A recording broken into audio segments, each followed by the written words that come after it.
gun in this community. So, I quickly picked up my tablet and started checking the surveillance footage. It turned out that Chen Zhenghao and his men were going around robbing houses. After the water supply was cut off, most of the residents would go out to dig snow for water during this time period, and Chen Zhenghao was taking advantage of this time to loot supplies. Once the supplies were gone, even if they used the accumulated snow as food, they wouldn't last long. After robbing supplies, Chen Zhenghao didn't forget to assert his authority in the homeowners group chat. We've been snowed in for so long. From now on, I, Chen Zhenghao, am in charge of this building. Anyone who tries to undermine me, this will be your fate. He then posted several intimidating photos. Seeing this, I couldn't help but sigh. Chen Zhenghao's ruthless tactics were no doubt why he had been so successful in society before the apocalypse. However, his ammunition and followers were ultimately limited. They couldn't possibly face off against all the residents of the building. Just then, I was added to a new group chat. Several homeowners were vehemently denouncing Chen Zhenghao's actions in the chat, saying that we all had to unite to resist such a tyrant. Even if he has a gun, he can't stop all of us. But when asked when to take action, a few clever ones suggested that we needed to plan this carefully. After reading these messages, I couldn't help but laugh. The loudest critics were also the most hesitant to take action. They were all just talk. At this point, Uncle Yu, a retired veteran, chimed in the chat. We can't let Chen Zhenghao continue like this. Otherwise, we're all doomed. If you all are scared, I can lead the charge. Let's all rise up together. Uncle Yu's words garnered a lot of support from the homeowners. Some offered to provide weapons. Others suggested tactics, saying Chen Zhenghao was only one man and we could ambush him. Seeing all this support, Uncle Yu continued. Besides the gun, Chen Zhenghao has about 5 or 6 people with him. I alone won't be enough. We need a dozen or so young guys to ensure our safety. Just as everyone was eagerly preparing to volunteer, a woman suddenly spoke up in the chat. Auntie Lin just tricked us out of our supplies. Who knows if Uncle Yu, you won't do the same. If you lead everyone to surrender, what about the rest of us who are old, weak, women, and children? I absolutely disagree. Hearing this, I really wanted to smack her. This woman was the one who stirred up gender conflicts in the past life. In this post-apocalyptic world, if you can't even trust a retired veteran, who can you trust? Soon, the homeowners were divided into 2 factions. The radical faction thought we should unite against Chen Zhenghao now. The conservative faction suspected Uncle Yu was a spy, saying whoever wants to be the scapegoat can be one. Watching the 2 sides bicker for 2 hours, I couldn't help but sigh. This scene was exactly the same as in my past life. Back then, it was these conservatives who kept passing the buck, resulting in the majority of homeowners being brutally killed by Chen Zhenghao. But what does this have to do with me eating my curry rice with corn, green peppers, tomatoes, and chicken? On the other side, Chen Zhenghao, backed by his gun, was still robbing houses everywhere, not even sparing his own followers. Anyone who dared to resist would be taken away with a single shot from Chen Zhenghao, but he knew it well in his heart. Without this gun in his hand, these subordinates might not necessarily obey him. Then he ordered his men to collect all the bodies. Watching this scene from the surveillance, I immediately realized that this guy was planning to use these people as backup food. It seems it's time to find an opportunity to confront this guy. The next morning, the leader of the conservative faction, Lu Tiantian, sent out a cry for help in the WeChat group. Everyone, come save me. Isn't Uncle Yu a veteran? You all should be able to fight them off. As the impact on the door behind her grew more intense, Lu Tiantian grew more anxious and said, I'm in trouble. None of you will be able to escape. But as soon as her words fell, the door behind her was broken open by someone, and then she was dragged out like a dead dog. Her ordeal didn't evoke sympathy. Instead, it drew mockery from the radical faction. Serves you right for being a turtle. Your retribution has come, hasn't it? On the other side, Fan Yuqing and her girlfriends were also very nervous when they saw this scene. If they didn't come up with a plan soon, their turn would come soon.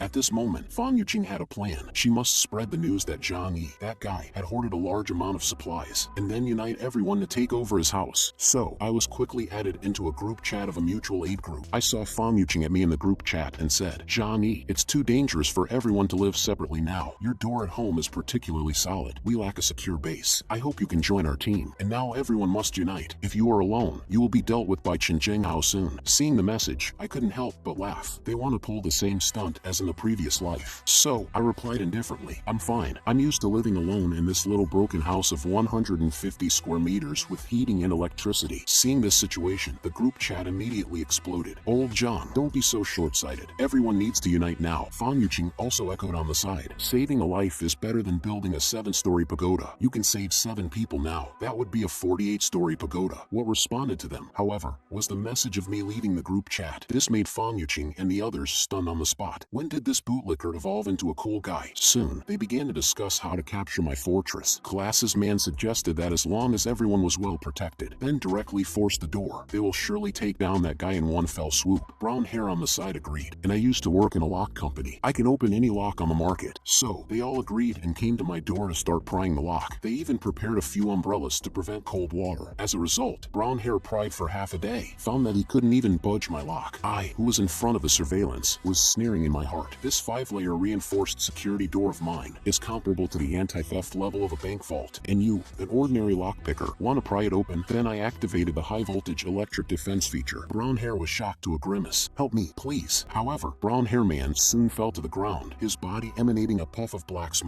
This sight stunned Famyuching, who was standing by. The high-voltage electricity had brown hair man's hands still stuck to the door. Witnessing this, I didn't feel any guilt. At this moment, Glasses Man pointed at the door and swore loudly, "Zhang Yi, you damned beast, come out. We came to talk to you, and you just killed someone. Now Lu Tao is dead because of you."